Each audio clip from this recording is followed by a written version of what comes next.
ఆయనే మనుషుల యొక్క చీకటిని వెలుగుగా చేసేవాడు. ఆయన ప్రత్యక్షమైతే ఇరుకు విశాలం అవుతుంది, చీకటి వెలుగవుతుంది, శూన్యము నింపబడుతుంది, రోగము తొలగించబడుతుంది. ఆత్మ సంబంధమైన ఆశీర్వాదంలోనికి మనం తీసుకురాబడతాం. మన జీవితాలు కూడా ప్రభు అలా ఓవర్ఫ్లోయింగ్ చేయాలని కోరుతున్నాడు. ప్రభు మన దగ్గరికి వస్తాడు, మన కష్టాలు చూస్తాడు, మన బాధలు చూస్తాడు, మన కన్నీరు చూస్తాడు, మన వేదన, మన కడుపు కోత చూసేది ఆయన. ఒక్కడే ఒక్కడు మన కష్టాల్లో, బాధల్లో, దుఃఖంలో, వేదనలో వచ్చేది. ఆయన పేరు యేసు. ఆయన వారి కన్నులు చూచే దేవుడు, వారి హృదయాన్ని చూచే దేవుడు, వారి వలను చూసే దేవుడు. ఎలా కనిపిస్తామండి మనము? కనిపిస్తున్నాం. మరి బైబిల్ సెలవిస్తుంది, యెహోవా దృష్టికి మరుగైనది ఏది లేదు.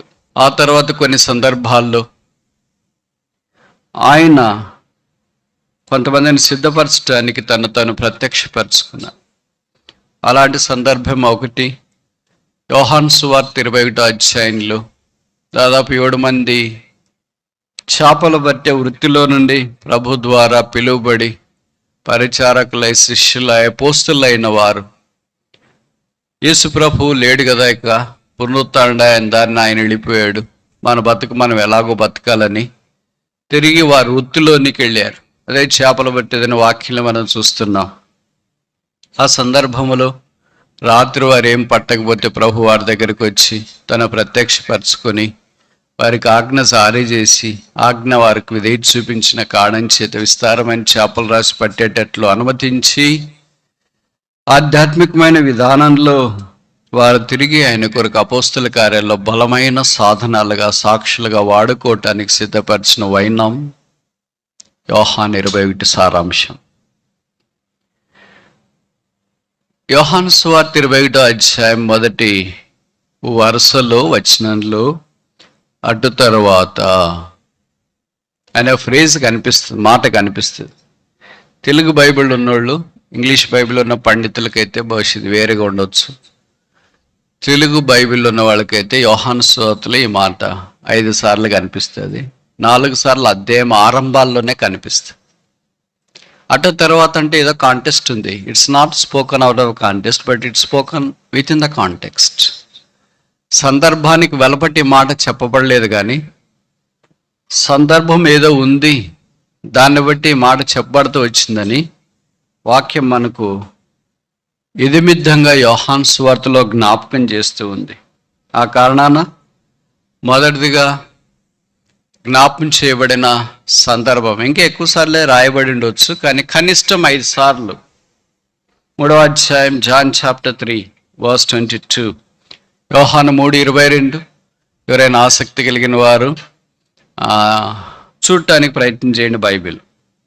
అటు తర్వాత యేసు తన శిష్యులతో కూడా, అటు తర్వాత అనే మాటను గురించి ఇప్పుడు చూడండి. ప్రతి అధ్యాయం ఆరంభంలో కనీసం 4 అధ్యాయాల్లో కనిపిస్తుంది. 5వ అధ్యాయం మొదటి వచనం, జాన్ చాప్టర్ 5 verse 1, యోహాను 5:1. అటు తర్వాత యూదుల పండగ వచ్చెను. 3వది యోహాను 6:1. అటు తర్వాత యేసు తిబెరే సముద్రము అనగా గల్లే సముద్రం దాటి అద్దరికి 7వ అధ్యాయం మొదటి వచనం. ఎన్నిసార్లు అయింది ఇప్పటికి? 7వ అధ్యాయంతో 4వసారి. అటు తర్వాత యూదులు ఆయనను సంపవెదికి. ఇప్పుడు 21 మొదటి వచనం, జాన్ 21 verse. అటు తర్వాత పరిశుద్ధాత్మ దేవుడు ఎంత ప్లాన్డ్గా, ఎంత చక్కగా 4 అధ్యాయాల్లో మొదటి వచనంలో అటు తర్వాత అటు తర్వాత అటు తర్వాత కాంటెక్స్ట్ రాయబడ్డం శ్లాఘనీయంగా మనం చూస్తున్నాం. కనుక ఇక్కడ అటు తర్వాత అంటే అంతకుముందు ఏదో జరిగిందనిగా. ఏం జరిగింది? 20వ అధ్యాయంలో యేసుక్రీస్తు ప్రభువారు ఆదివారాన పునరుత్థానం లేచినాడు. మగ్దలేని మరి అక్కడికి వచ్చింది. ఆయన ఆమె చూసింది కానీ గుర్తుపట్టలేకపోయింది. ప్రభు ఆమెకు తాను ప్రత్యక్షపరుచుకున్నాడు, ఆమెతో మాట్లాడడం ఆరంభించినాడు. పునరుత్థానాన్ని భూమి మీద మొట్టమొదట గమనించిన స్త్రీ మగ్దలేని మరి అని మనకు తెలుసు. మగ్దలేని అంటే మ్యాగ్నిఫిషెంట్, గంభీరమైన, ప్రభావమైన అని. మరి అంటే మారా అనే పదం నుండి వచ్చింది. మారా పోయి మరి అయింది. కెనడా పోయి కాకినాడ అని ఎలాగైందో అలాగా మరియా అని వచ్చింది. మరి అంటే బిట్టర్ అని అర్థం. కనుక అలాంటి జీవితం కలిగిన ఆమె రక్షణార్థమైన వెలుగులోనికి తీసుకురాబడింది. ప్రభు యొక్క పునరుత్థానాన్ని చూచింది, గమనించింది, ఎరిగింది. ఇప్పుడు ఆ ప్రభువును బట్టి ఆయన కొరకు జీవించడానికి తీర్మానం చేసుకుంది. సరే, మొదటి అధ్యాయంలో యేసు ప్రభు వారి శిష్యులకు ప్రత్యక్షపరుచుకున్నాడు. అంతదాకా 20వ అధ్యాయంలో శిష్యులకి యేసు ప్రభు వారు ప్రత్యక్షపరుచుకున్నాడు. యోహాను, యాకోబులు కూడా యేసు ప్రభు పునరుత్థాడు అయిన సంగతిని చూచినారు. కానీ సంగతి ఏంటంటే మనకెప్పుడు విశ్వాసంలో నిలకడ ఉండదు కదా. అస్థిల్లం అంటే నీళ్ళ వల్లే వాలటైల్ పీపుల్ అంటే ఎవరుంటారు? యేసుని అంగీకరించిన వారు తప్ప. లోకస్తులైన వారి యొక్క ఆలోచనలో, ఫిలాసఫీలో స్థిరంగా ఉంటారు. కానీ పొరపాటున కూడా మన నమ్మకంలో స్థిరంగా ఉండడం అనేది క్రైస్తవ లోకానికి అర్థగా జరుగుతుంది. ఎందుకు అలాగ జరుగుతుంది బ్రదర్ అంటే, లోకాన్ని మీద సైతం దాడి చేయదు, మన మీద దాడి. అందుకని ఆ దాడిని బట్టి మనం ఏమవుతామంటే, దాడి చేసినప్పుడంతా దారి తప్పుతుంటాం, దాడి లేనప్పుడంతా తిరిగి దారిలోకి రావడానికి మనం ప్రయత్నం చేస్తూ ఉంటాం. ఇది సత్యదాకా జరిగే యుద్ధ పోరాటం. ప్రభుకు స్తోత్రాలు. అంతిమ విజయం యేసు ప్రభు ద్వారా మనదే. క్రైస్ట్ ద గ్రేట్ కాంకరర్, క్రీస్తు మహావిజయశాలి. ఆయన విజయశాలి కనుక ఆయన ఎంత విశ్వాసం ఉంచిన వారు కూడా ఈ విజయ భూమికలో పాలు పొందుతున్నారు అనేది అక్షర సత్యం. ఇప్పుడు అత తర్వాత జరిగిన సంగతి ఏంటంటే, దాదాపు 7 మంది శిష్యులు చేపలు పట్టడానికి వెళ్ళారు కదా.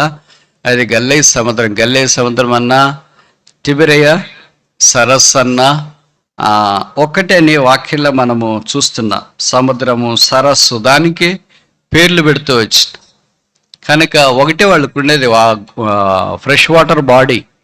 మన మాదిరి ఊరూరికి ఒకటి లేదు. ఇజ్రాయెల్ దేశం అంతా ఒకటే ఉంది. దాన్నే వాళ్ళు సముద్రం అంటారు, దాన్నే వాళ్ళు సరస్సు అంటారు. ఏం చేస్తున్నారు? ఉన్నదాన్ని ఎక్కువ అనుకోవాలి కదా. అలాగే సరస్సుని సముద్రం ఎలాగంటారు బ్రదర్ అంటే, మరి వాళ్ళకి అదే సముద్రంగా కనిపిస్తుంది, ఎందుకంటే దగ్గర నీళ్ళు ఏం కనబడట్లేదని. అంటే మంచినీళ్ళు. ఇప్పుడు ఆ స్థలంలో వీళ్ళు చేపలు సముద్రంలో పెట్టేవాళ్ళు కాదు, మంచినీళ్ళు చేపలు పెట్టేవాళ్ళు. కనుక మంచినీటి చేపలు కపెర్నహూము చుట్టుపక్కల ప్రాంతాల్లో చాలా ప్రసిద్ధి. చేపలు పట్టడానికి వెళ్ళారు, ఆరితేరిపోయినారు ఇంతకుముందే చేపలు పట్టే వృత్తిలో. అయితే ఆ దినాన వారు రాత్రంతా చేపలు పట్టారు, కానీ వారికి ఏమీ దొరకలేదని వాక్యంలో మనం చూస్తున్నాం. బైబిల్లో రాయబడిన మాట ఏంటంటే, యేసు వారి యొద్దకు వచ్చి సూర్యోదయం అగుచుండగా యేసు వారి యొద్ద నిలిచెను. సూర్యోదయంలో మాత్రం యేసుక్రీస్తు ప్రభు వారి దగ్గరికి వచ్చి వారితో మాట్లాడిన సంగతి వాక్యంలో మనం గమనిస్తూ ఉంటాం. ఈ సూర్యోదయం జ్ఞాపకం చేసే ఆధ్యాత్మికమైన సంగతులు ఎన్నో మనకు కనిపిస్తున్నా ప్రాముఖ్యమైనది ఏంటంటే, నీటి సూర్యుడైన యేసునాథుడు. ఆయనే మనుషుల యొక్క చీకటిని వెలుగుగా చేసేవాడు. ఆయన ప్రత్యక్షమైతే ఇరుకు విశాలమవుతుంది, చీకటి వెలుగవుతుంది, శూన్యము నింపబడుతుంది, రోగము తొలగించబడుతుంది. ఆత్మ సంబంధమైన ఆశీర్వాదంలోనికి మనం తీసుకురాబడతాం. ఆ యేసునాథుని యొక్క ఆధ్యాత్మికమైన ఆశీర్వాదం మానవ ఊహకు, కోటికి, జ్ఞానమునకు మించింది. ఈ శుభకరమైన ఆనవాళ్ళ యొక్క ఆధ్యాత్మిక అనుభవంలో మనం తీసుకురాబడాలనే దేవుని యొక్క దైవ నిర్ణయం. యోహాను సువార్త 21వ అధ్యాయంలో యేసుక్రీస్తు ప్రభు వారి దగ్గర లేదా శిష్యులు యేసు ప్రభుతో సంభాషణ, యేసు ప్రభు శిష్యులతో సంభాషణ ఇక్కడ ప్రస్తావించబడింది. ఈ ప్యాసేజ్ ఎందుకు మనం తీసుకున్నామంటే, పునరుత్థానుడైన యేసుక్రీస్తు ప్రభు వారు సామాన్యులైన శిష్యులను ఇలాగ దర్శిస్తున్నాడు. ఎందుకంటే ఇదంతా రిజరక్షన్ మంత్ అంటాం. ఆయన తిరిగి లేచిన తర్వాత దాదాపు 40 రోజులు ప్రజలైన వారికి రకరకాల కోణంలో కనిపించి ఆయన ఆరోహణమైన సంగతి మనకు పరిచయం. కనుక శిష్యులు ఖాళీగా, శూన్యముగా, ఏమీ లేకుండా ఉన్నప్పుడు దేవుడు వారి దగ్గరికి వచ్చి వారితో మాట్లాడుతూ వచ్చినాడు. మాట్లాడిన మొదటి ప్రశ్న ఏంటంటే, children, do you have anything to eat? పిల్లలారా, మీ యొద్ద భోజనమునకు ఏమైనా ఉన్నదా? పిల్లల్ని భోజనం తప్ప ఇంకేమైనా అడుగుతాం? బాగున్నారా, ఎంత సంపాదించినారు అని అడుగుతామా? పిల్లల్ని అడిగేది ఏం తిన్నారు, చాక్లెట్ ఎక్కడుంది, ఐస్ క్రీమ్ ఎక్కడుంది, ఇలాంటి పదాలు అడుగుతాం. ఎందుకంటే పిల్లలకి అవంటే చాలా ఇష్టం. ప్రభు మన దగ్గరికి వచ్చి పెద్ద పెద్ద సంగతులను అడగలేరు, ఎందుకంటే మనం పిల్లలమని ఆయనకు బాగా తెలుసు.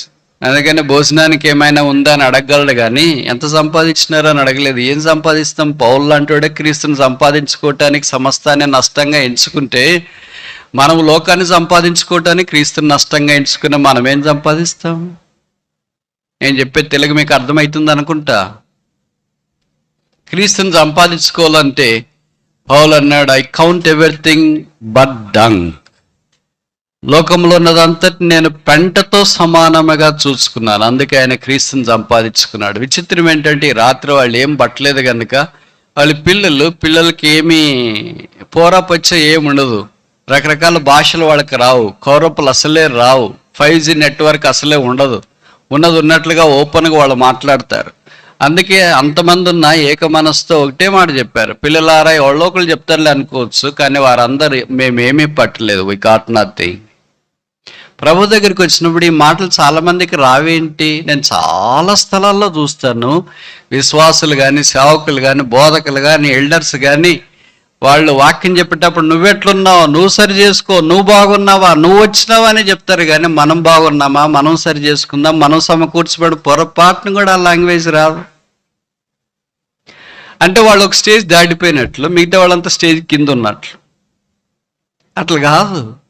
యేసు ప్రభువు అందరినీ దర్శిస్తున్నాడు. అందరూ ఒకే లెవెల్లోనే ఉండేది. ఎవరేమి ఎక్కువ కాదు, నేనేం ఎక్కువ కాదు, మీరేం తక్కువ కదా. పైపెచ్చి ఒక వాస్తవం చెప్పమంటారా? మీరే ఎక్కువ నాకంటే. కాకపోతే అందుకనే కదా మీరు కింద కూర్చున్నారు, నేను నిలబడి ఉన్నా. వారందరూ ఏకముగా వీ హ్యావ్ కాట్ నథింగ్, మేమేమీ పట్టలేదు. ఇంతమంది 7 మంది ఎక్స్పర్ట్స్ చేపలు పట్టే దాంట్లో సముద్రంలో ఎప్పుడు ఏ చేప ఎక్కడ పడుతుంది? మీరు ఒక చేప పేరు చెప్పండి. బురదమట్ట, మిసాల్ చేప, రంప, రొయ్య, ఇట్లాంటివి ఏదేదో కొన్ని చేపల పేర్లు చెప్తారు. కానీ వాళ్ళ సముద్రంలో ఉండే రకరకాల చేపల పేర్లు కూడా చెప్పగలిగినంత అగ్రగానే ఒక చేప కూడా పట్టుకుపోవడానికి కారణం ఏంటి? మామూలు మనమైతే వాళ్ళ వేయమంటే వేయలేదు బ్రదర్. అక్కడేమన్నాడు, ఇక్కడేమన్నాడు, అదన్నాడు, ఇదన్నాడు. అదే నేపాల్ మోపేసంట్లో నంబర్ 1 ఎవరంటే మనమే. ఒక భక్తుడు ఇలాగన్నాడు, a person who has excuses will achieve nothing. ఏ వ్యక్తి అయితే నేపాల్ మోపుతుంటాడో, నేను చేయలేదు, నేను చూడలేదు, నాది కాదు, నా వల్ల కాదు, నా వ్యక్తి ఏమీ సాధించలేడంట. జీవితాన్ని సచ్చిదాకా అట్లే ఉంటాడు.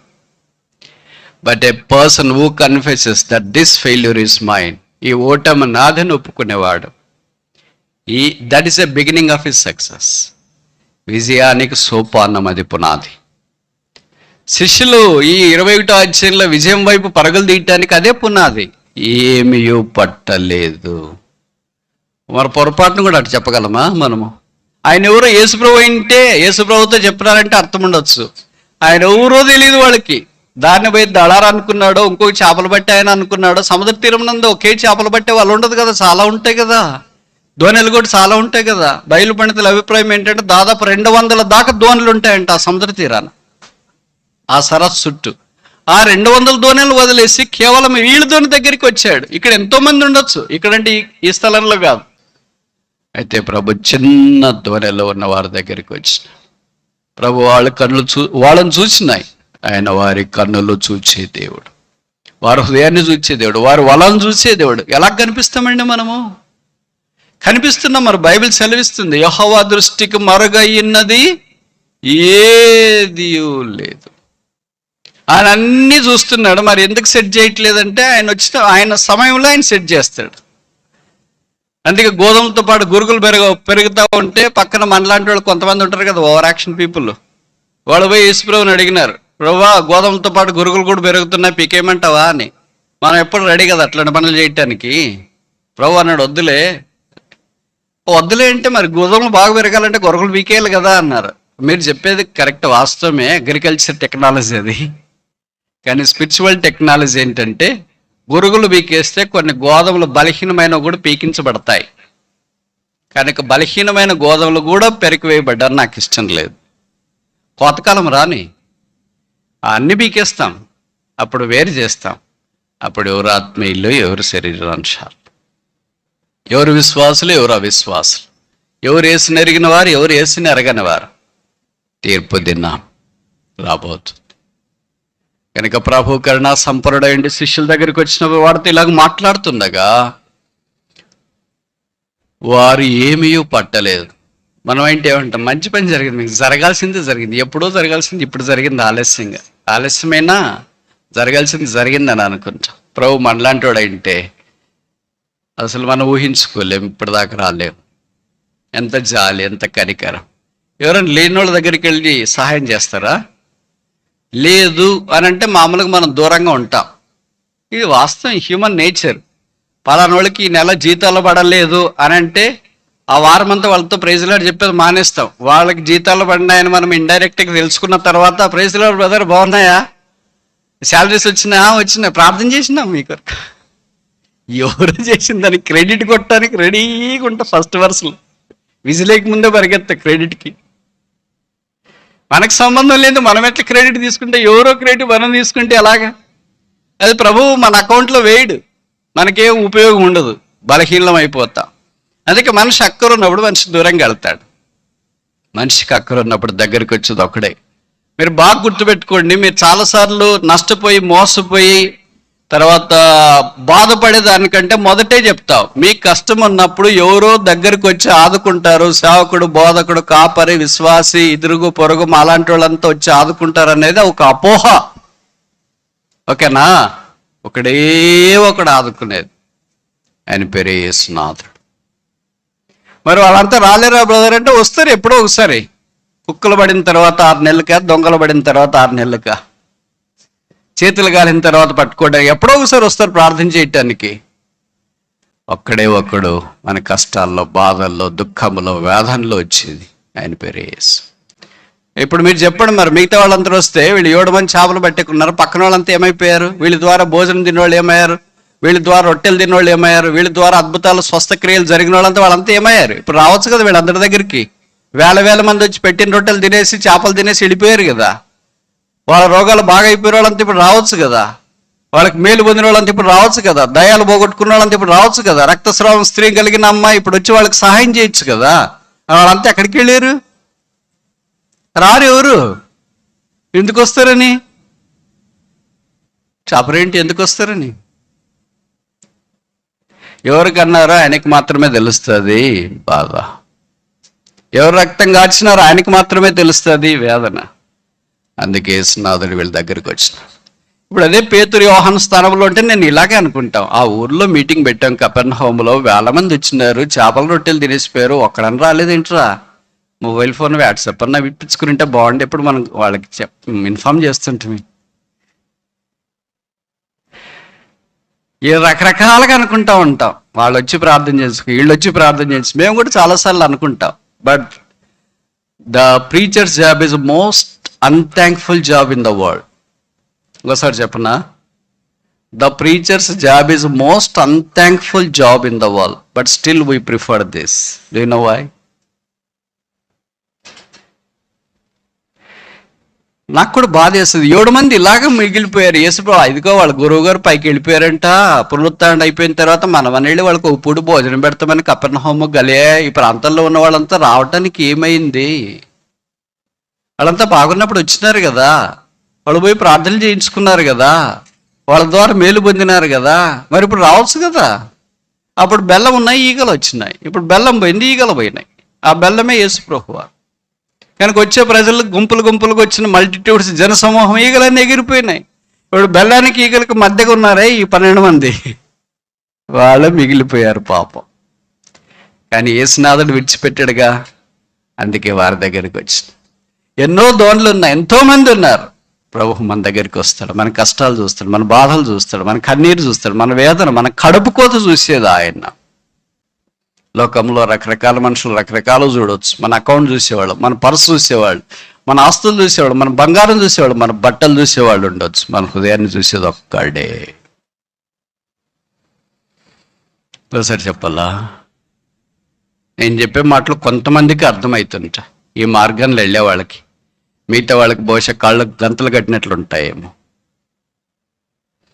ప్రభు వారితో మాట్లాడుతున్నాడు. అదే ఇక్కడ రాసిన యోహాను సువార్త 21. ఇప్పుడు ఒక 5 విషయాలు మనం చూసి ముగించడానికి ప్రయత్నం చేస్తాం. John chapter 21.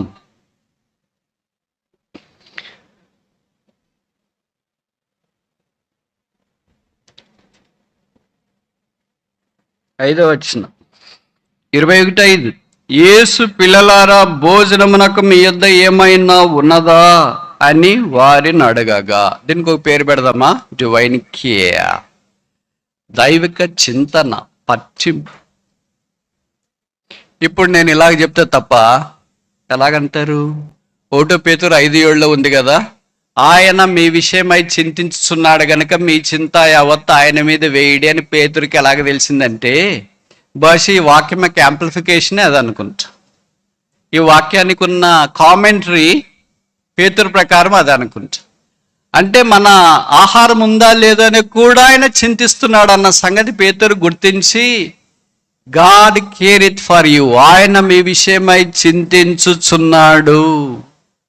మేమేం చెప్తామంటే మీ విషయమే ప్రార్థన చేస్తామని చెప్తాం, కానీ చింతిస్తున్నాం, అయ్యో సీట్ రాలేదా చింతిస్తున్నాం, రోగం వచ్చిందా చింతిస్తున్నాం, బాధ వేసిందా చింతిస్తున్నాం, బలహీనలయ్యారా చింతిస్తున్నాం అని బహుశా మేము చెప్తామా? మీరు ఎన్నైనా సమస్యలు చెప్పండి, అన్నిటికీ ఒకటే పరిష్కారం చెప్తాం, ప్రార్థన చేస్తాం. కానీ యేసు అలా కాదు. పిల్లలారా, మీ యొద్ద భోజనానికి ఏమైనా ఉందా? ఆయన కడుపు చూస్తున్నాడు, పర్స్ కాదు. మేము పర్సులు చూస్తుంటాం, జోబు పెద్దగుందా లేదా, పెద్ద బ్యాగ్ పెట్టుకున్నారా లేదా, పెద్ద కవర్ పెట్టినారా లేదా. యేసుప్రభు ఎంత మంచోడంటే ఆయన కడుపు చూస్తున్నాయి. పిల్లల కడుపు కాలిపోతుంది అని వీళ్ళకి బాగా జరిగింది. నన్ను వదిలేసి వెళ్ళిపోయారు, ప్రార్థన చేయకుండా వెళ్ళిపోయారు, దేవుని చిత్తంగా అనుకోకుండా వెళ్ళిపోయారు. మనం అంటే దంచిండం బోధ. దేవునికి విరోధంగా తిట్లు అవుతారు, శాపగ్రస్తులు అవుతారు, దేవుని చిత్తానికి వెలపడి జీవిస్తే ఖాళీగా ఉండిపోతారు. దంచు ఆదికాండం నుండి ప్రకటన గ్రంథం దాకా ఈ దంచడు మనకు అలవాటు. కానీ యేసునాథుడు అలాంటోడు కాదు. ఆయనకి మనకి అంత తేడా ఉంది చూడండి, తూర్పుకు పడమరుకున్నంత తేడా ఉంది. అందుకే యేసు అన్నాడు, నేను చేయబోద నాది కాదు, నన్ను పంపిన వానిదే. మేము చేయబోద యేసుది కాదు, మాదే. డివైన్ కేర్, దైవిక చింతన. బోధలు ఎప్పుడు దైవిక చింతన ఉంటుంది, కేర్ ఉంటుంది. తల్లిదండ్రులు పిల్లల విషయం ఎంత కేర్ తీసుకుంటారో, అలాగే ఆత్మ సంబంధమైన సంఘం విషయమై లీడర్షిప్ బాధ్యత వహించేవారు, దైవ సేవకులు, బోధకులు అలాంటి కేర్లోకి వస్తారు. ఇప్పుడు నేను కొన్ని ప్రశ్నలు అడిగితే జవాబు చెప్పండి. యేసు ప్రభు వారు భూమి మీద ఉన్నప్పుడు శిష్యులను ఎన్ని ప్రశ్నలు అడిగినాడు? యేసు ప్రభు వారు భూమి మీద ఉన్నప్పుడు శిష్యులు ఆయన ఎన్ని ప్రశ్నలు అడిగినారు? యేసు ప్రభు వారు భూమి మీద ఉన్నప్పుడు మొత్తము అన్ని రకాల ప్రజలు వచ్చి ఆయన్ని అడిగిన ప్రశ్నలు ఎన్ని ప్రశ్నలకు ఆయన జవాబు చెప్పిన? మనకి ఏమైనా ప్రశ్నలు ఉన్నాయా? మన ప్రశ్నలకు బహుశా బైబిల్ సరైన జవాబు చెప్తుంది, సరైన ప్రశ్నలు అయితే. యేసు ప్రభు వారు తన శిష్యులకు వేసిన ప్రశ్నలు ఒక్కొక్కటి బుల్లెట్ లాంటిది. మీకు తెలిసిన ఒక ప్రశ్న చెప్పండి. క్రీస్తుని గురించి మీకు ఏమి తోచుచున్నది? What you think of Christ? యేసుప్రభు శిష్యులకు వేసిన ప్రశ్న. తర్వాత యేసుప్రభు శిష్యులకు వేసిన ఇంకా కొన్ని ప్రశ్నల్లో, will you also go out, మీరు కూడా వెళ్ళిపోవాలని కోరుతున్నారా? ఇలాంటి శిష్యులకు ఆయన వేసిన పదునైన ప్రశ్నలు. Will you not be awaken for an hour, మీరు నా కొరకు ఒక్క గడి అయినను మేల్కొని ఉండలేరా? మీరు నా కొరకు ప్రాణం పెడతారా? మీరు నన్ను ప్రేమించుచున్నారా?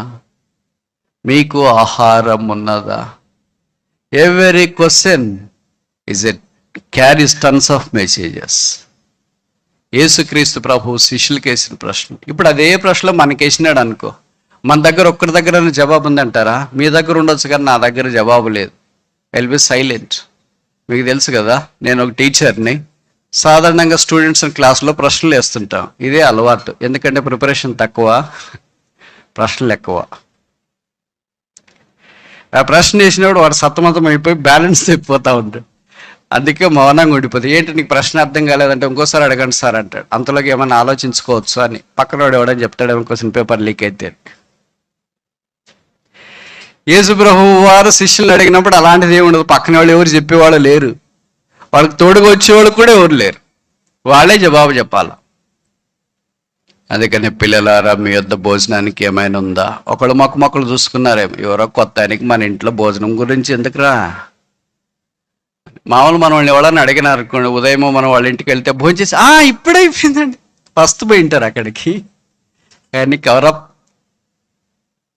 ఇప్పుడే తినేసి వచ్చామండి. వాళ్ళు ఇంకా ఎక్కువ అడిగినారు అనుకో, వేరే ఊరోళ్ళు అయ్యింది, ఏం తిని వచ్చినారు అని అంటే దానికి అబద్ధాలు రెడీగా ఉంటాయి కదా, గుట్టలు గుట్టలు, టన్నలు. ఇప్పుడే వేడిగా నవధాన్యాలు ఇడ్లీ తినేసి వచ్చినాడు.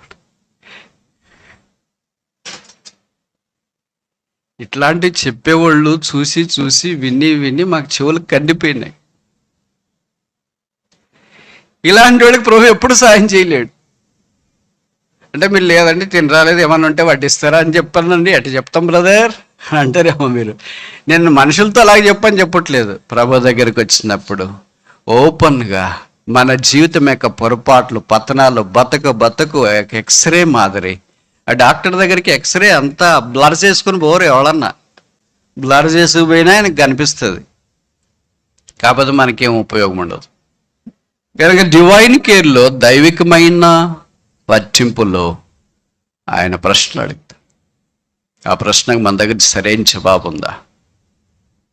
మీరు నా కొరకు ప్రాణం పెట్టుదురా? మీరు పారిపోతారా? మీరు నన్ను గురించి ఏమనుకుంటున్నారు? చెప్పండి ఒకళ్ళన్నా, ఒకటన్నా. ఇవి నేను అడిగే ప్రశ్నలు కాదు, యేసు ప్రభు వారు తన శిష్యులను అడిగింది. ఆఖరి అడిగిన ప్రశ్నలు ఇదే అధ్యాయంలోనే మనం చూస్తాం. లవేస్ దౌ మీ, నన్ను ప్రేమించుచున్నారా? నేను వచ్చే వరకు ఆయన ఉండడము నీకేం ప్రాబ్లం? మనకి అన్ని పక్కనోళ్ళు ప్రాబ్లం కదా, మనం కాదు ప్రాబ్లం. కానీ విచిత్రం ఏంటంటే అరిస్టాటిల్ అనే తత్వవేత్త అన్నాడు, for every human being the problem is not out side but the problem is in side. మనలో ప్రతి ఒక్కరి సమస్య ఏంటంటే పక్కనోళ్ళు కాదు. భర్తకు భార్య, పిల్లలకి తల్లిదండ్రులకు పిల్లలు, సంఘానికి సేవకులకు సంఘం, వీళ్ళు కాదు problem. For every human being the problem is heart. ప్రతి మానవునికి సమస్య ఏంటంటే ఆయన హృదయం. ఇంకా యేసును నువ్వు అంగీకరించకుండా పర్లేదులే అని ఎదురు చూస్తూ నీ హృదయాన్ని సరిచేసుకోకుండా ఉంటే యేసు నాథుడు ఆహ్వానిస్తున్నాడు. ప్రయాసపడి భారం మోసుకొంచున్న సమస్య జనులారా నా దగ్గర రండి, నేను మీకు విశ్రాంతిని కలగజేయుదును. కానీ ప్రభు అయిన యేసునందు విశ్వాసం ఉంచాలి. యేసు రక్తం ప్రతి పాపం నుండి మనల్ని కడిగి పవిత్రులుగా చేస్తుంది. ఆయన వల్లే జాగ్రత్త తీసుకునే వాళ్ళు ఎవరున్నారు? నీ భార్య, భర్త, పిల్లలు, ఇరుగు పొరుగు, ఈ బయలాజికల్ సర్కిల్ అంతా కొంతకాలమే నిన్ను జాగ్రత్త తీసుకోగలదు, నీ విషయమై చింతించగలదు. వాళ్ళకు బాగలేదు అనుకోండి, భార్య భర్తలకి ఇద్దరు బాగలేదు, ఇద్దరు ఒక్కో మంచం మీద ఉన్నారు, మధ్యలో ఇరుగు పొరుగు వచ్చిపోయేంత ఖాళీ స్థలం ఉంది అనుకోండి. భార్య మంచం దిగి రాలేదు, భర్త మంచం దిగి రాలేదు, ఎవరు చింతిస్తారు? ఇప్పుడు టాబ్లెట్లు ఎవరు ఇస్తారు? గ్లాసులో నీళ్ళు ఎవరు ఇస్తారు? భోజనం ఎవరు వడ్డిస్తారు? పరిస్థితులన్నీ మనకు అనుకూలంగా ఉండకపోవచ్చు, కానీ యేసునాథుడు మనతో ఉంటాడు. అందుకే బైబిల్లో రాశారు, నేను మిమ్మల్ని అనాథులుగా విడవను, మీ యొద్దకు వద్దును. There is a divine care. దైవికమైన చింత ఆయన మన విషయమే కలిగి ఉన్నాడు. యేసు ప్రభు వారు భూమి మీద మళ్ళీ ప్రశ్నల దగ్గరికి వస్తాం. అవధానం మాదిరి ఎక్కడ తిరిగినా అక్కడికే వస్తాం. దాదాపు 300 పైచిలకు ప్రశ్నలు యేసు ప్రభు వారు భూమి మీద ఉన్నప్పుడు వేశారు. దాంట్లో 5 రకాలైన ప్రశ్నలు ఉన్నాయి. గొప్పోళ్ళు ఆయన ప్రశ్నించినారు. శాస్త్రులు, ధర్మశాస్త్రోపదేశకులు, పరిసయ్యులు, సద్దకాయలు లాంటి వాళ్ళు, హీరోదు లాంటి వాళ్ళు, పిలాతు లాంటి వాళ్ళు. ఒక రకం పొలిటికల్ క్వశ్చన్స్ అంటారు. రెండో రకం ఏంటంటే రిలీజియస్ ప్రశ్నలు. కొంతమంది చాలా భక్తులు, తామే భక్తులు అనుకుంటారు, వాళ్ళకంటే బైబిల్ ఎవరికి ఏం తెలియదు అనుకుంటారు. యేసు ప్రభుకే బైబిల్ తెలియదు అనుకొని వచ్చినారు. ఒక ఆయన ఉన్నాడండి, ఆయన పెళ్లి చేసుకున్నాడు, ఆయన భార్య ఆయన చనిపోయాడు, ఆయనకి తమ్ముళ్ళు కూడా ఉన్నారు, వాళ్ళు ఆమెను పెళ్లి చేసుకున్నారు. పునరుత్థానం అంతా ఈమె ఎవరికి భార్యగా ఉంటుందని వాళ్ళు అనుకున్నారు. యేసుప్రభు చిక్కిపోయినట్టు ట్రాప్ చేసినారు. యేసుప్రభు చాలా సింపుల్గా చేసినారు. ఇది కూడా తెలుదా మీకు? మీరు వాక్యం చదవలేదా? కానీ యేసుక్రీస్తు ప్రభువుని ప్రశ్నల ద్వారా చిక్కుపరచాలని వచ్చిన వాళ్ళకి ప్రశ్నలు వేసినాడు. దట్స్ కాల్డ్ అపాలజెటిక్స్ అంటారు. రెండవది చూస్తామా, యోహాను సువార్త 21, జాన్ చాప్టర్ 21, 6వ వచనం. లేదని వారు ఆయనతో చెప్పిరి. అప్పుడు ఆయన దోణి కుడి ప్రక్కన వల వేయి మీకు దొరుకునని. ఈ మాట ఎప్పుడైనా మీరు ఆలకించినారా? లేదని వారు ఆయనతో చెప్పిరి. This carries tons of weights. లేదు ప్రభువా, ప్రభు మన దగ్గరికి వచ్చి అడుగుతాడు అనుకో, do you have anything to pray, do you have anything to boast, do you have anything to you can glory? నిన్ను నీవే అతిశయించడానికి ఏమైనా ఉందా? బాగుండటానికి ఏమైనా ఉందా? నీ పేరు ప్రఖ్యాతులకి ఏమైనా ఉందా? అదేంటి ప్రభు ఏమైనా ఉందంటే అంత మాదేగా అని అంటే ఆయన దాటిపోతాడేమో. లేదు ప్రభువా, లేదని వారు ఆయనతో చెప్పారు. పక్కన వాళ్ళతో చెప్పుకోలే, వాళ్ళు చెప్పుకోలే. లేదని ఎవరితోనే చెప్పొద్దండి. మీకుంది లేదు అనేది ఎవరికో, మీ అమ్మకో, నాయనకో, అత్తకో, అమ్మకో, మామయ్యకో, చిన్నోళ్ళకో, తోబుట్టోళ్ళకో, సేవకులకో, బోధకులకు, కాపర్లకు మాకు ఏం చెప్పాల్సిన పని లేదు. చెప్పాల్సిన ఆయనకి చెప్తే చాలు, అన్నీ సెట్ అవుతాయి. విచిత్రం ఏంటంటే ఆయనకి తప్ప అందరికి చెప్పుకోవాలని మనం ప్రయత్నం చేస్తాం. ఏ రోజు ఒక రోజు లీక్ అయిపోయి బయటకు వస్తాయి. నా మీద ఇలాగన్నావా, నీ మీద ఇలాగన్నావా అని పెద్ద రచ్చ అయితే. అందుకే ఆయనకు ఒక్కటే మనం చెప్తే చాలు. లేదు ప్రభువా, లేదు అని వారు ఆయనతో చెప్పారు. ఆయన TV9 కాదు, ఓకేనా? దమ్మన్న ఛానల్ కాదు ఆయన యూట్యూబ్ కాదు. అందరికీ తమ్మునైల్ మంచిది ఒకటి పెట్టేసి క్యాచ్గా లేనిది పోంది ఉన్నది గిన్నెంది అంతా రాసేసి సర్క్యులేట్ చేసి వాళ్ళకి వీళ్ళకి చెప్పేసి వ్యూస్, లైక్లు అవి ఇవి పొందుకోవటానికి ఆయన ఎవరిని గురించి చెప్పేవాడు కాదు. Confidential person. A Christ like person is a confidential. క్రీస్తు వలె ఉన్న వ్యక్తి కడుపులో దాచుకుంటాడు. క్రీస్తు వలె లేని వ్యక్తి సైతాన్ వలె బయటికి వెళ్ళి లేని పోను కలిపి దానికి మసాలా గిసాలా పూసి రంగులేసి దాన్ని విస్తరింపజేయటానికి ప్రయత్నం చేస్తాడు. ఒక వ్యక్తి ఆత్మీయుడ కాదని తెలియటానికి చాలా లిట్మస్ టెస్టులు ఉన్నాయి. దాంట్లో ఇదొకటి. ఎవళ్ళైనా మీకు కాని విషయమైన రంగులు పూసి చెప్పినారనుకో ఆయన ఆత్మీయుడు కాదు అని అర్థం, ఆవిడ ఆత్మీయులు కాదు అని అర్థం. ఎవరైనా జరిగిన విషయాన్ని తెలిసి కూడా మూసిపెట్టుకొని కప్పుకొని కడుపులో పెట్టుకోగలిగినారో, మీ భవిష్యత్తు, మీ పరిస్థితులు, మీ బాధలు, మీ రోగాలు, మీ కృంగుదల, అవమానాలన్నీ తెలిసి కూడా ఎవరికి ఏమీ చెప్పకుండా తమ కడుపులోనే పెట్టుకొని ఏం తెలియనట్లుగా మీతో మాట్లాడి ప్రార్థన చేసి మిమ్మల్ని ధైర్యపరుస్తున్నారు. ఆ వ్యక్తులు ఆత్మీయులు. అలాంటి వారి దినాలు ఉంటే ఎంత బాగుంటు. పాతకాలంలోకి 20 ఏళ్ళ క్రితం సహవాసంలో ఎవరికైనా ఏమైనా సమస్యలు ఉంటే పక్కన ఎవరైనా లీడర్షిప్కో, సేవకులకో, బోధకులకో, ఆపర్లు వాళ్ళ దగ్గరికి వచ్చేవాళ్ళని చెప్పుకునేవాళ్ళు. అది వాళ్ళిద్దరి మధ్యలోనే ఉండేది. వెళ్ళిపోయిన తర్వాత వాళ్ళకి ఎవరితో ఏం చెప్పినారో తెలిసేది కాదు. విన్నవాళ్ళు కూడా దాన్ని వేరే వాళ్ళకి చెప్పేవాళ్ళకి. ఇప్పుడు అట్ట కాదు. మా దగ్గరికి వచ్చి మీరు ఇంత చెప్పినారనుకో, మీరు పోయిన తర్వాత ఇంకా దాన్ని గురించి చూడు 70 mm మసాలా గిసాలా పూసి మ్యూజిక్ వేసి డీజీలు పెట్టి యూట్యూబ్లో పెట్టి తమ్మనైళ్ళు పెట్టి ఫుల్గా లైకులు వచ్చి అబ్బా, దట్ ఈస్ కాల్డ్ అన్గాడ్లీనెస్. దాన్ని ఏమంటారంటే భక్తిహీనత అంట. అలాగే భక్సింగ్ గారు చెప్పిండి ఇప్పటికి ఎవడని ఉంటామా? అలాగే ప్రభు మనల గురించి చెప్పాడు. ఇప్పుడు నేను ప్రభు అన్నాడు అనుకో, నేను వచ్చి ఇప్పుడు స్టార్ట్ చేయబోతున్నా జయరాజ్ యొక్క స్టోరీ చెప్తా. తర్వాత ఎవరు అనుకుండేది తిమోతి గారి స్టోరీ కూడా నేను చెప్తా. వరుసకు ఒక్కొక్క స్టోరీ చెప్తా, మీరు కూర్చొని వినండి, తర్వాత మీ స్టోరీ కూడా చెప్తా అన్నారు అనుకోండి. ఇక్కడ ఎవరైనా ఉంటారు, నేను మాత్రం పొరపాటున ఉండను. మీరు ఎవరైనా ఉంటారా? విందాంలే జయరాజ్ బ్రదర్ స్టోరీ అని. ఇప్పుడు కండిషన్ పెట్టినాడు అనుకో, ఎవరైనా ఒకరు స్టోరీ స్టార్ట్ చేసి చెప్పిన తర్వాత అప్పుడున్న వాళ్ళంతా మా స్టోరీ కూడా చెప్తారని వినిపోకూడదు. మీ స్టోరీ కూడా వినేదాకా ఉండాలి మీరు అని అంటే ఎవడని ఉంటామా ఇక్కడ? నాకు తెలిసి నేను మాత్రం ఉండను, మీరుంటారేమో. యేసు ఎంత మంచి దేవుడు. అందుకనే బైబిల్లో రాయబడింది, ఆయన కనికరమందు ఐశ్వర్యవంతుడు, కణచూపుటి ఎంత వాత్సల్యత గలవాడు, క్షమించి కడిగి శుద్ధీకరించినాడు కనుకనే ఆయన ప్రేమను మనకు జ్ఞాపకం చేసుకుంటూ ఉన్నాం. ఇప్పుడు 21వ అధ్యాయంలో వారికి చేసిన రెండవ సంగతి ఏంటంటే, యోహాను 21:6 అప్పుడు ఆయన మనము బహిరంగముగా మన భౌతిక స్థితి ఆయన ఎదుట ఒప్పుకున్నప్పుడు అప్పుడు ఆయన రియాక్ట్ అవుతాడు. ఆయన ఎదుట మనం ఒప్పుకునేది వాస్తవమా కాదని ఆయనకు మాత్రమే తెలుసు. అందుకే యాకోబును దేవుడి పేరు అడిగినాడు, నీ పేరు ఏంటి బ్రదర్ అని. వాళ్ళ ఆయన పేరు అడిగినప్పుడేమో నా పేరు, వాళ్ళని పేరు చెప్పాడు ఏషియా. దేవుడి పేరు అడిగినప్పుడు ఏం చెప్పి సైలెంట్, దెబ్బకి సెట్ అయిపోయాడు మనవాడు. ఇప్పుడు చెప్పొచ్చు కదా మరి వాళ్ళ అన్న పేరు, వాళ్ళ నాన్న అయితే చెప్పొచ్చు, లోకస్తులతోనైతే చెప్పొచ్చు, కాని వాళ్ళతోనైతే చెప్పొచ్చు. ఎందుకంటే తప్పించుకోవడానికి అవకాశం ఉంది. అబద్ధాలు చెప్తే వాళ్ళు గుర్తుపట్టుకోలేరు. ఎందుకంటే అబద్ధాలు మనం నిజం కంటే బాగా చెప్తాం, నిజాలు సరిగ్గా చెప్పడానికి రాదు.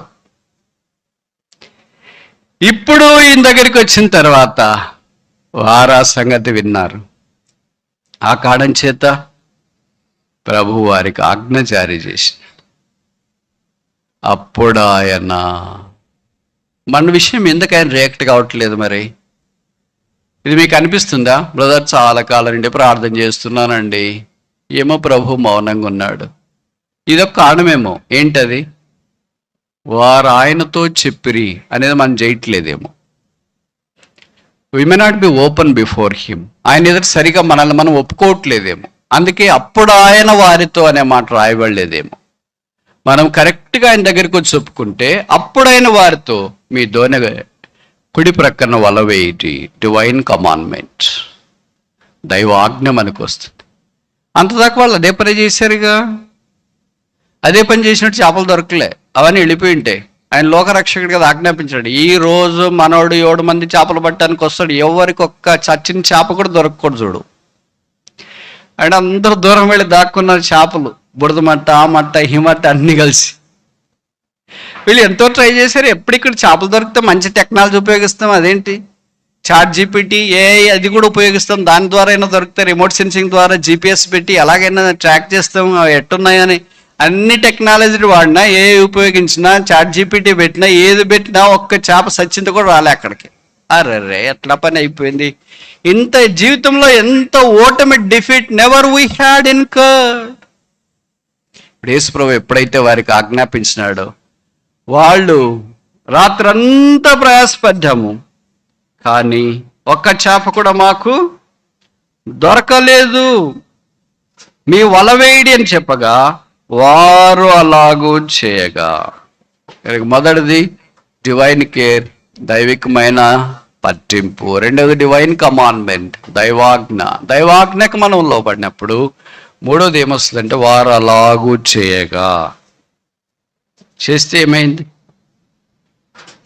ఎలాగా?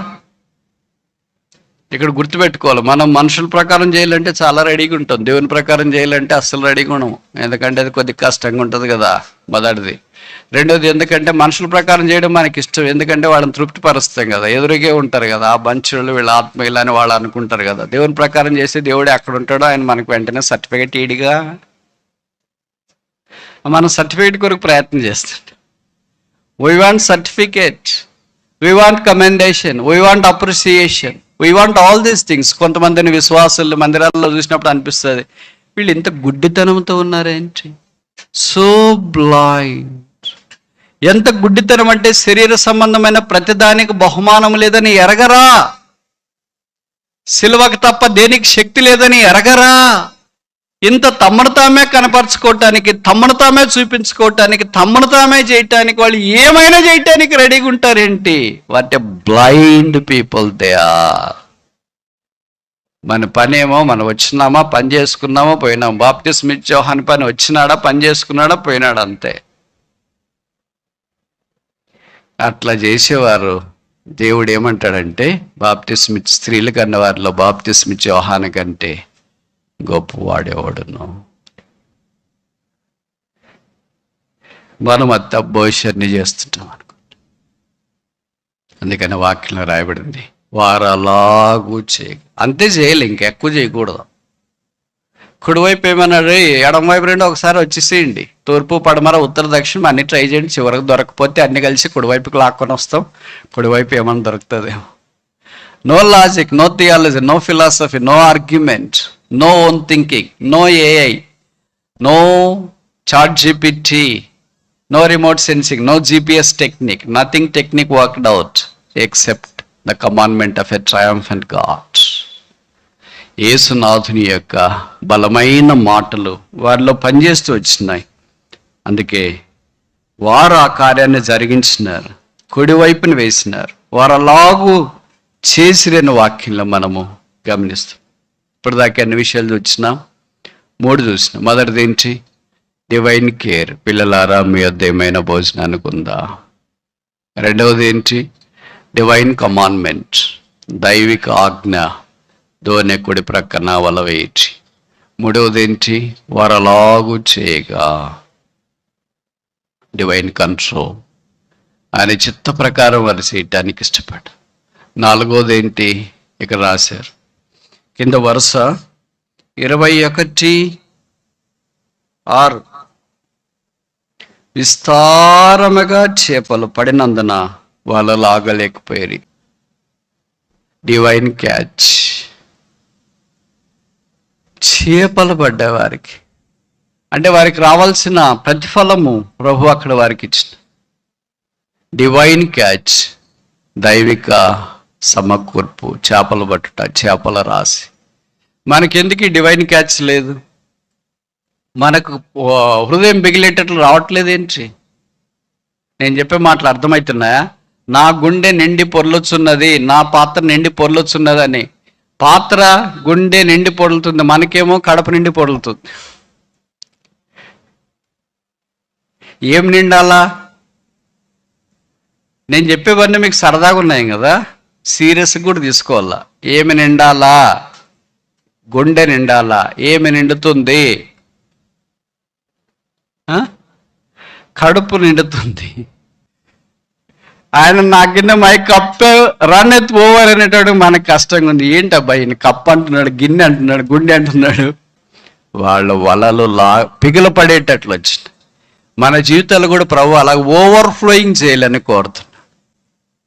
మన దైవికమైన నోటి మాట, దైవికమైన ప్రవర్తన, దైవికమైన క్రమములో ఉన్న వారి ద్వారా దేవుడు వాంట్స్ టు పొర్లి ప్రవహించేటట్లు. కనాన్లో ఉంది కదా వివాహ సందర్భాన 2-3 తుమ్ములు బట్టి 6 రాతి బాణలు ఉన్నాయి. వాటిని అంచుల మట్టుగా నింపు. ప్రభు ఎప్పుడు ఫుల్ బ్రిమ్. కొంతమంది ఆదివారం ఎవరైనా భోజనం చేసిన తర్వాత, ఏంటి బ్రదర్ నిండిందా కడప అంటే, తిన్నాను లేలేకపోతున్నా, కొద్దిగా చేయి పట్టుకోవా. భౌతికంగా మాత్రం ఒక్క ముద్ద తక్కువ తినము. ఆత్మీయ దగ్గరికి వచ్చేటప్పటికి, ప్రభువా నా గిన్నె నింపు, నా చెవులు నింపు, నా హృదయం నింపు, నన్ను నింపు, నా వల్ల పిగులున్నట్లుగా చెయ్యి, నా ఆత్మ ఘోషించినట్లుగా, నా ఆత్మ హర్షించినట్లుగా, నా ప్రాణం నీ సన్నిధిని ఆనందించినట్లుగా చెయ్యి. ఇప్పటిదాకా అదే వలలో ఒక చేప కూడా లేదు, ఇప్పుడు అదే వలలో ఆ చేపలు వచ్చింది. తేడా ఏంటి? ఒకే మనిషి, వాళ్ళ అదే మనుషులే ఉన్నారు, అదే సముద్రమే, అదే దోణి, అదే ప్రాంతమే, అదే టైమే, అన్నీ అదే. కానీ ఒకటే ఒక తేడా, యేసుకు వెలుపల అదే వల ఖాళీ, అదే మనుషులు ఖాళీ, అదే దోణి ఖాళీ, అదే సముద్రం ఖాళీ, అదే ప్రాంతం ఖాళీ, అన్ని ఖాళీ. Without Christ everything is empty. With Christ everything is full. క్రీస్తులో సమస్తము నింపబడాలని ప్రభు ఆయన కోరుతున్నాడు. ఇందాకైనా చూసాం 4. ఇప్పుడు బల దగ్గరికి వచ్చాడు. మనం వీటిలో ఎక్కడున్నాం మరి? మొదటిదే, రెండవదే, మూడవదే, నాలుగవదే అసలు మన బైబిల్లోనే లేదా? నాకు తెలిసి మన చాలా బైబిల్లో ఉండవు. ఎందుకంటే ఆ టైప్ ఆఫ్ మనుషులు ఉన్నారు కదా. కొత్త న్యూ జనరేషన్ సంఘాల్లో వచ్చిన మనుషులు పాతకాలంలో లేరు. డివైన్ కేర్ మనం ప్రభు యొక్క దైవిక చింతనలోనికి తీసుకురాబడే పిల్లలుగా ఉండాలి. రెండవది ఇక్కడ మనం చూస్తాం కదా, డివైన్ కమాండ్మెంట్. ఆయన యొక్క ఆజ్ఞకు లోబడేవారు. మూడవది డివైన్ కంట్రోల్, ఆయన నియంత్రణలో ఉన్నవారు. నాలుగవది డివైన్ క్యాచ్, ఆయన ద్వారా నింపబడేవారు. ఏదో చూసి ముగిస్తామా? యోహాను 20:12. చేపలు అంత విస్తారముగా పడినను వల పిగలలేదు. యేసు రండి భోజనము చేయడని వారితో. దీనికి ఒక పేరు పెడదామా? Divine call. కమందాయ్, వచ్చి భోజనం చేయండి. భోజనం మాలాంటి వాళ్ళు చేయొచ్చా? ఏం పని చేయలేదు మరి మేము. మీకు భోజనం పెట్టడానికి పని చేసినందుకు కాదు. ఇంకోసారి చెప్పనా? శిష్యులారా, ఇప్పుడు నేను మీకు భోజనం వడ్డించేది రాత్రి మీరు పని చేసినారు అలసిపోయినారని కాదు. I'm not feeding you because of past, I'm feeding you for future.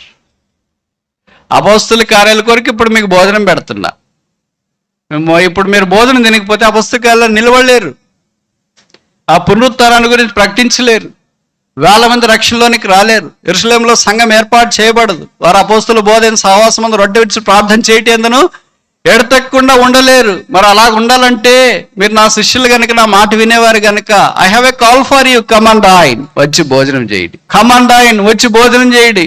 ఏం పని చేయలేదు కదా ప్రభువా, ఏం పని అంటే ఈ పనులు మస్తుగా చేసినాం అనుకో, చెమటి గారేటట్టు చేసినాం, నిద్ర లేకుండా చేసినాం, ఆకలి మానేసి చేసినాం, లేదా భోజనం మానేసి చేసినాం, ఈ పనులన్నీ మస్తు చేసినాం. కానీ ఆయన రాకడ కొరకు ఎదురు చూచే పని. ప్రభు రాబోతున్నాడు. అపోస్తుల కార్యాల యొక్క పని ఇతరులు రీచ్ అయ్యే పని, ఇతరులకు యేసు ప్రభును వెల్లడి చేసే పని, యేసు ప్రభును చూపించే పని, యేసు సిలువను మోసే పని, యేసు సిలువను ఊరేగించే పని, యేసు సిలువను నీడ ఇతరులకు కనపరిచే పని. ఓన్లీ క్రైస్ట్, ఓన్లీ క్రాస్, క్రీస్తే సిలువే. ఆ పని చాలా ఉంది. ఎంత ఉంది? ఎంత చేసినా అయిపోదు అది ఆయన రాకడ దాకా. ఆ పని కొరకు మీరు రండి, నేను ఇప్పుడు మీకు భోజనం పట్టిస్తాను. పౌలు అన్నాడు, ప్రభు నాకు ఈ పరిసర అప్పగించినాడు, ఆయన వచ్చు పర్యంతం మీరు దీన్ని చేయండి. యేసు రక్తం ద్వారా కడగబడి శుద్ధీకరించబడిన మనము ఈ 5 దైవికమైన విషయాల్లో మన పొరపాట్లు, పతనాలు ఎక్కడైనా చేసింటే అనొద్దండి, ఎక్కడైనా బాగుంటే అనండి. ఇంకోసారి చెప్పనా, చాలామంది మీకు ఇట్లే బోధిస్తుంటారు, మీరు కూడా ఇట్లే అలవాటు అయింటారు. అందుకే పౌలు అన్నాడు, అరికాలం మొదలుకొని నడినెత్తి దాకా విషయాల్లో చెప్పబడింది, నాలో స్వస్థత ఏ మంచిది. పౌలు అంటూ వచ్చిన, హౌ రిచ్డయా, నేనెంత దౌర్భాగ్యుడను. 1, 2, 3, 4 ప్రభా లక్షణే నాలో బలహీనతలు. నా శరీరమే ఒక బలహీనం, నా చిత్తమే ఒక బలహీనత, my well, my body, my nature, అంత నేనే ఒక బలహీనత. నీ బలిపీఠం దగ్గర నన్ను పెట్టుకుంటున్నా, నన్ను బాగుగా కడుగు, మీ రక్తం చేత పరిశుద్ధపరచు. ఈ శూన్యములో నుండి 21వ అధ్యాయములో సముద్ర తీరానున్న శూన్యముల దగ్గర నుండి యేసు ప్రభువుల వారి పునరుత్థాన శక్తి అపోస్తుల కార్యముల యొక్క సంపూర్ణతలోనికి తీసుకురాబడుతుంది. From emptiness to fullness. ఎవరైతే అనుభవంలో రావాలనుకుంటున్నారో, Lord I am empty, use me, నేను పరిపూర్ణముగా ఖాళీగా ఉన్నా, ఏమీ పట్టలేదు, నీతోనే చెప్తున్నా, వేరే వాళ్ళతో చెప్తే లాభం లేదు. వారు ఆయనతో చెప్పిరి. Divine confession. ఆ కన్ఫెషన్లోనికి మనం వచ్చినప్పుడు ప్రభు మనల్ని పిలుస్తారు, రండి భోజనము చేయండి. ఈ భోజనము తల్లిదండ్రులు పిలిచి, భార్య పిలిచి, భర్త పిలిచే భోజనం కాదు. తల్లిదండ్రులు పిల్లలు భోంచేయకపోతే భోంచేయరా, భోంచేయరా, భోంచేయరా అంటున్నాను. ఏం చేసినావు మా? ఉప్మా చేసినారా, నువ్వే తిను. మీ నాయన ఉప్మా అయితే తింటాడు, మీ ఇద్దరు తినండి. నువ్వురా, నాకొద్దు, ఆకలి కావట్లేదు. ఇప్పటిదాకా ఆకలి ఆకలి ఆకలి అంటుంటివే, ఆకలి చచ్చా ఉప్మా అంటే. అలాగుంటుంది కుర్రోళ్ళ కథ. మనది అలా కాదు, ఈ భౌతికమైన ఆహారం కాదు, ఇది ఆత్మ సంబంధమైన ఆహారం. యేసు ప్రభువు అన్నాడు, I'm the bread of life, నేనే జీవాహారం. ఆ జీవాహారం దగ్గరికి, జీవజల ఊటల యొద్దకు జీవము గల రాళ్ళు వస్తాయి, సచివు రావు. అందుకే కీర్తనలో రాయబడింది కదా, దుప్పి నీటి వాగుల కొరకు ఆశపడుతున్నట్లు దేవా నా ప్రాణము నీ కొరకు తృష్ణగొనొస్తున్నది. ప్రభువా పడిపోయినాను, భ్రష్టుపట్టిపోయినాను, పాడైపోయినాను, జీవితంలో ఏం మంచి లేదు, నీ చిత్తం ఎంత చేయాలనుకుంటున్నాను అంత నా చిత్తం చేస్తాను, నిన్ను ఎంత చూపించాలనుకుంటున్నాను నన్ను అంతగా చూపించుకుంటున్నా. ఇవన్నీ మీరు వాస్తవాలు కాదన్నా కూడా వాస్తవం అనే రాజముద్రేసి చెప్తాను నేను. ఓకేనా? ఇదే మనలో ఉన్న లోపం. కనుక లోపాలు ఒప్పుకొని విడిచిపెట్టాలి. నాకు చేత కాదు ప్రభువా, కానీ నాకు అలాగా జీవించాలని ఉంది. ఎలాగా? నాలాగా కాదు. ఎలాగా? నీలాగా జీవించాల. ఎవరిలాగా జీవించాలనేది ఇప్పుడు కరెక్ట్ మనం అదే చేస్తున్నాం. ఇంక ఎక్స్ట్రా ఏం అవసరం లేదు. కానీ ఇప్పుడు అందరూ ఎలాగ జీవించాలంటే లైక్ క్రైస్ట్, క్రీస్తు వలె జీవించాలి. ఆ బైబిల్లో ఒకే ఒక వ్యక్తి ఎలాగ చెప్పాడు కొత్త నిబంధనలో, follow me as I followed Christ. నేను క్రీస్తుని పోలి నడుచుకున్న ప్రకారం మీరున్నో నన్ను పోలి నడుచుకోండి. ఎవరు చెప్పింది?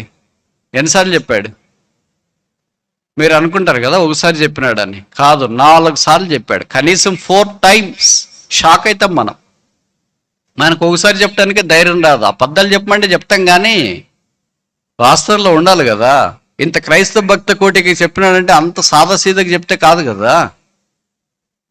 కనుక ప్రభు దగ్గరికి వచ్చి నీ వలే జీవించలేదు, ప్రభు వలే మాట్లాడలేదు, ప్రభు వలే ప్రవర్తించలేదు, ప్రభు వలే బోధించలేదు, ప్రభు వలే దయ చూపలేదు, ప్రభు వలే ప్రేమ చూపలేదు, ప్రభు వలే దీర్ఘశాంతం చూపలేదు. ప్రభువు మనస్సు బైబిల్లో రాయబడింది కదా ఫిలిప్పీలో, let the mind of Christ be in you.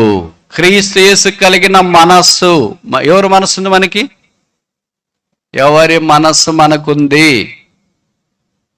చెప్పరేంటమ్మా? మీరు చెప్తారా నేను చెప్పాలా?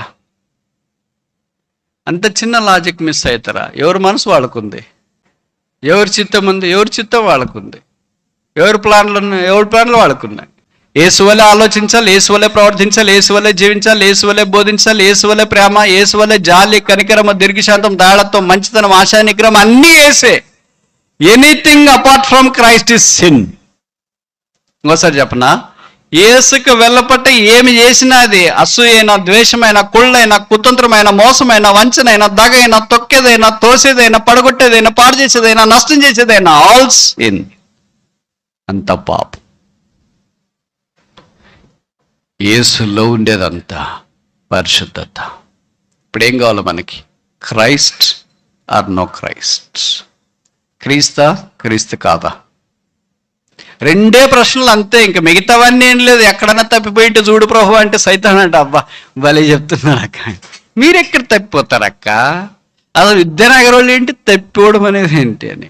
అప్పుడు దేవుడు పరిశుద్ధాత్మ చెప్తున్నాడు, అందరూ త్రోవ తప్పిపో. రావాలనుకుంటున్నాం ప్రభువా, ఎక్కడికి? త్రోవలోకి. ఆ త్రోవే యేసు, ఆ మార్గమే సిలువ, ఆ మార్గమే పరలోక మార్గం. అదే ఇరుకు. అప్పుడు ప్రభు ఆయన రక్తం చేత కడిగి పరిశుద్ధపరుస్తాడు. మనగా మారలేవు, కానీ మారాలన్న ఆశ ఉండాలి. ఈ ఆశ లేని వాళ్ళు ప్రభు ఏం చేయలేడు. ఆశ పుట్టించి ప్రభు అంటే పుట్టిస్తాడు. వద్దులే ప్రభు నీ పని నువ్వు చూసుకుని, నా పని నేను చూసుకుంటా అంటే ఓకే అమ్మా, మంచిది, నీ ఇష్టం. నీ రాకడ వచ్చినప్పుడు చూసుకుందాంలే. ఎట్లా హాస్పిటల్కి పంపిస్తావు కదా, అక్కడ రెడీ అవుతా. అందరికి ఎలాంటి అవకాశం రాకపోవచ్చు, కొంతమందికి సడన్గా రావచ్చు. హాస్పిటల్కి పోయి అక్కడ రెడీ అయ్యే అవకాశము వస్తే మంచిదే. అందరికి అలాంటి అవకాశాలు రావుగా. అందుకని ఈ అవకాశం అందరికీ. ఒకసారి చెప్పనా? అందరికి అలాంటి అవకాశాలు రావుగా, అందుకే ఈ అవకాశం అందరికీ. ఈ అందరికి వచ్చిన అవకాశాన్ని శిలువ రక్తం చేత కడగబడి, శుద్ధీకరించబడి, పరిశుద్ధపరచబడి యేసు దాటిపోవద్దు. నా వల్ల ఖాళీ, నా దొనె ఖాళీ, నా హృదయం ఖాళీ, నా పర్సు ఖాళీ, నా మాటలు ఖాళీ, నేనే ఖాళీ. నేను ఊర్లోకి వెళ్ళలేను, ఎవరికి ఖాళీతనం చూపించుకోలేను, సిగ్గుపోద్దు, అవమానం అవుతుంది. ఇంతకాలము నీ వెంబడి ఉండి, నీటిని సేవించి, నీ మాటలు ప్రకటించి, మా ఊరోళ్ళు ఇరుగు పొరుగు వాళ్ళు అందరూ వస్తే మీటింగ్లో భోజనం పెట్టి, చేపలు పెట్టేసి, రొట్టెలు పెట్టేసి, ఇది రానా చేపల వల్ల ఖాళీగా ఊర్లోకి తీసుకెళ్ళాలంటే సిగ్గుపోద్ది. నాకు లజ్జ తగ్గింది. సామెతకు నిందకు ఆస్పదమై ఉన్నాను. యేసు, నువ్వు నన్ను దర్శించు, నా యొద్దకు రా, నన్ను బాగు చేయి, నన్ను కరుణించు, నన్ను నీ రాకడ కొరకు సిద్ధంచి ప్రార్థన.